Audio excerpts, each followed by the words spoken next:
Bonjour et bienvenue pour cette rencontre. Je suis heureuse de vous présenter France-Marie Frémaux, qui a écrit Écrivain dans la Grande Guerre, publié aux éditions de l'Express et que j'ai eu le bonheur de publier il y a 1 an et demi.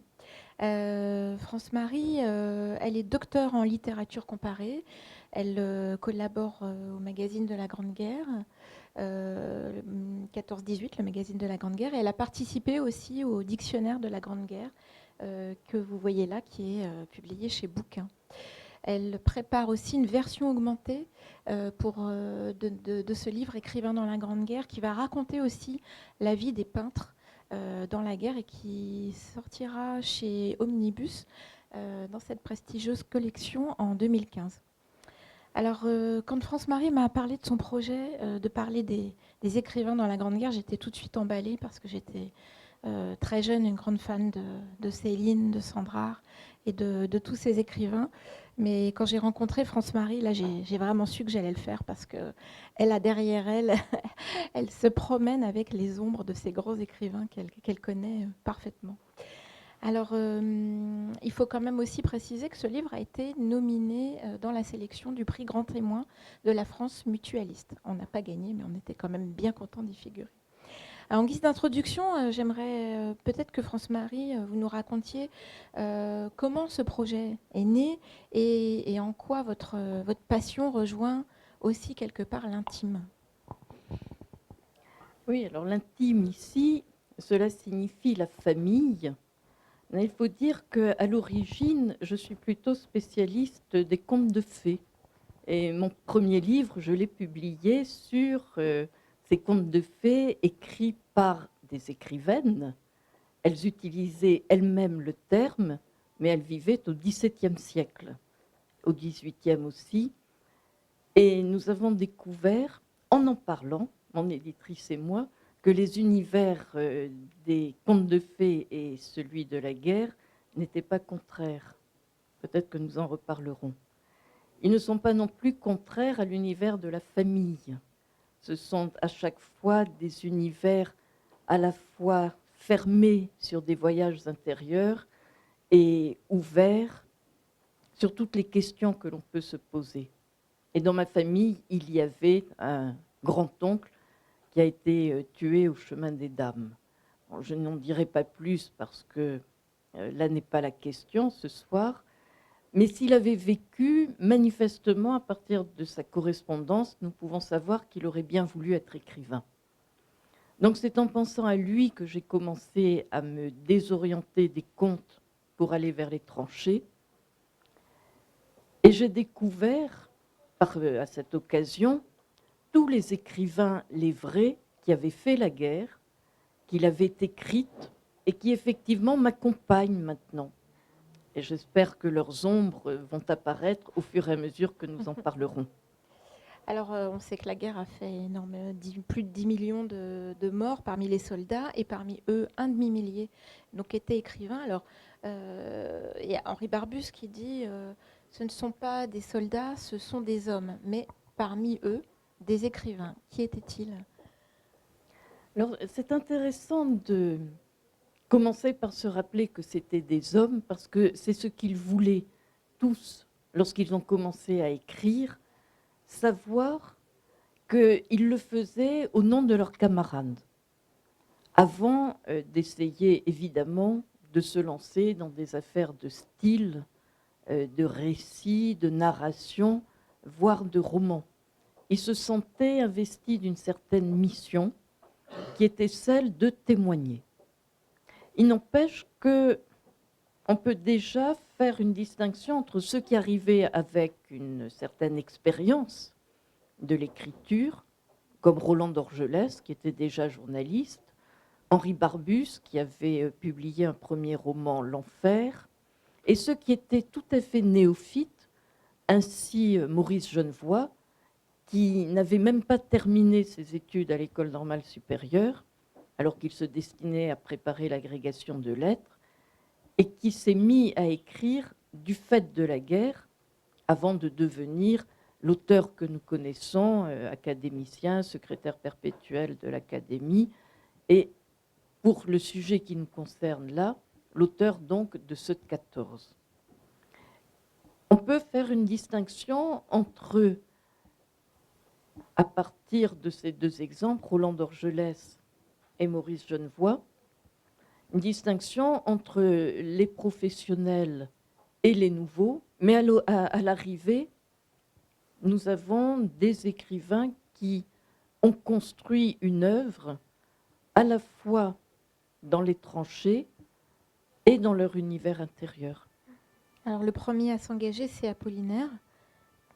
Et c'est l'exemple parfait de celui qui est déjà écrivain. Il est poète, il est journaliste, il a publié des romans qui lui ont valu à chaque prix Goncourt d'être distingué de quelques voix. Il est surtout reconnu comme le rénovateur des lettres françaises, de la poésie française, par tous ceux qui l'ont approché à l'époque, mais également comme celui qui pousse en avant les artistes, en particulier les peintres. Il est un ami de Picasso et un ami de tous ceux qui comptent en ce début du XXe siècle et qui créent la modernité. Or, la guerre ne va pas l'empêcher de poursuivre son œuvre très personnelle, et il publiera le recueil de poèmes Calligramme. Et pourquoi il se précipite dans la guerre? Il n'était même pas de nationalité française. Non, effectivement, il était sujet russe parce que polonais. Il se sentait redevable à la France de ce que le pays lui avait donné comme accueil et possibilité de développer son œuvre et son talent. Il se sentait en même temps plein d'une énergie qui le poussait à s'engager aussi bien dans l'amour. Guillaume Apollinaire était un grand amoureux et un amant, disons, ardent, et dans la guerre, qu'il a faite d'une manière totale. Il a commencé à vouloir s'engager à la Légion étrangère, puisqu'il était étranger. On l'a refusé. Il est allé dans un autre bureau de recrutement pour demander à entrer dans l'armée française en déposant sa demande de naturalisation. Il a été accepté quelques mois plus tard, en septembre 1914, alors qu'il venait de rencontrer une nouvelle jeune femme dont il était tombé amoureux fou. Au même moment, d'ailleurs, il en a rencontré une autre qu'il a même demandé au mariage. Il a été à ce moment-là engagé, enfin, mobilisé comme artilleur, mais à peine sur le front, il a demandé à rejoindre l'infanterie parce qu'il pensait que les artilleurs étaient relativement préservés et que s'il voulait aller au bout de la guerre, ce ne pouvait être que comme fantassin, bobos, comme on disait à l'époque. Et c'est en tant que fantassin qu'il est devenu français, il est devenu officier et il a été touché à la tempe droite par un éclat d'obus, ce qui a entraîné indirectement sa mort en 1918. On peut dire d'Apollinaire que il était ardent en amour, mais il est ardent à la guerre aussi. C'est un poète en guerre, Apollinaire.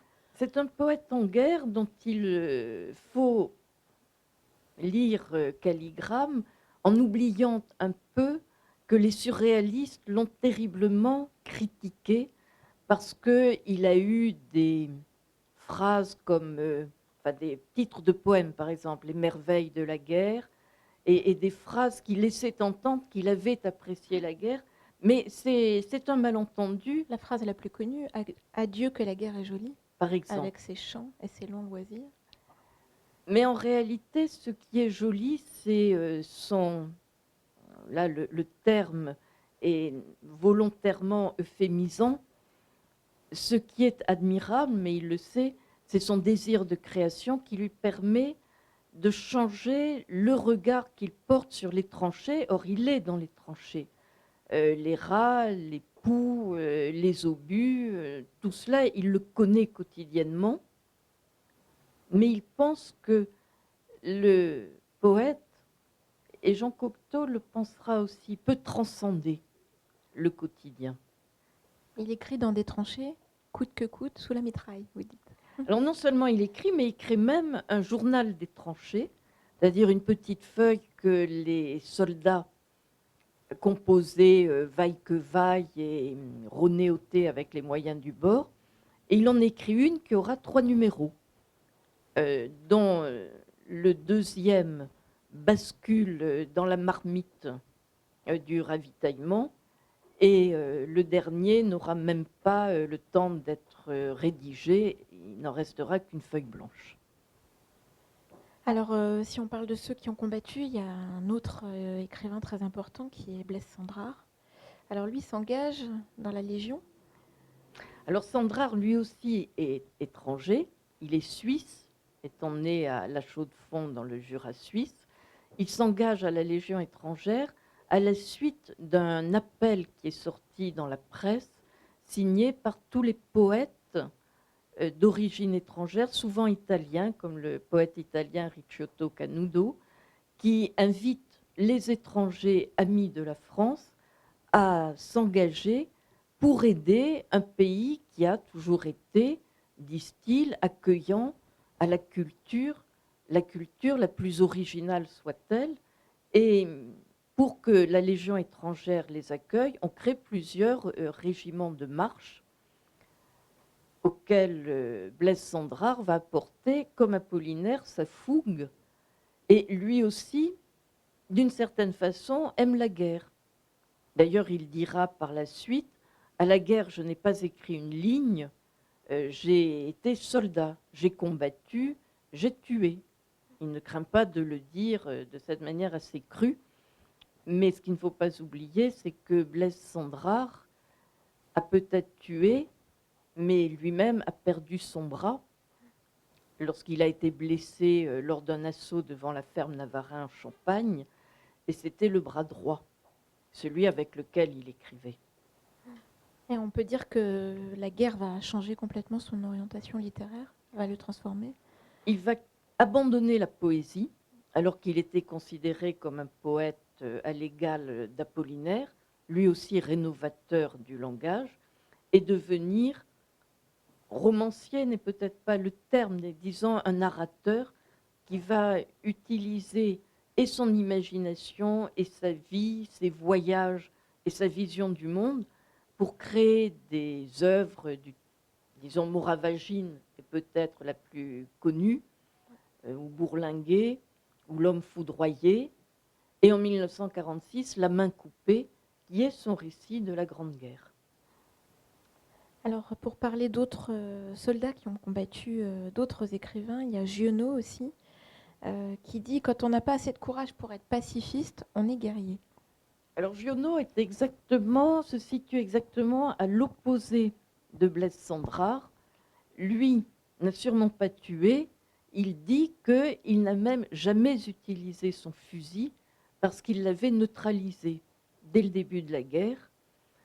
D'ailleurs, Blaise Cendrars indique que le fusil en question, le fusil Lebel, était très fragile et qu'il suffisait d'un peu de sable dans le canon pour qu'on ne puisse plus tirer avec. Et Jean Giono a véritablement tiré gloire de ne pas utiliser ce fusil, mais il a quand même fait la guerre de 1914 jusqu'à la fin. Il n'a même été démobilisé qu'en 1919. Donc il a été présent, tout simplement présent, dans les tranchées, continuellement, à Verdun, au fort de la Pompelle, en Champagne, en Alsace, partout. Et il en a rapporté, qu'il a écrit dans les années 30, Le Grand Troupeau.